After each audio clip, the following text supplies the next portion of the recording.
Bunting is a form of animal behavior, often found in cats, in which the animal butts or rubs their head against other things, including people. Bunting as a behavior can be viewed as a variation of scent rubbing.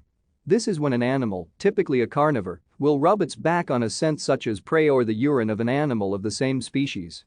Evolutionarily speaking, scent rubbing is the oldest form of scent communication, and bunting is a derivative of this behavior.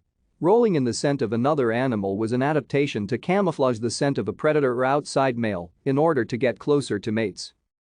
Bunting is generally considered to be a form of territorial scent marking behavior, where the cat rubs the scent glands on their cheeks and forehead on the object being marked. After a display of aggression, a cat will begin bunting objects in that immediate area as a form of territorial display toward a rival cat. Bunting and alarubbing are also part of feral cat behavior within colonies.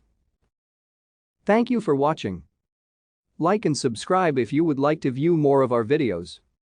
Have a nice day.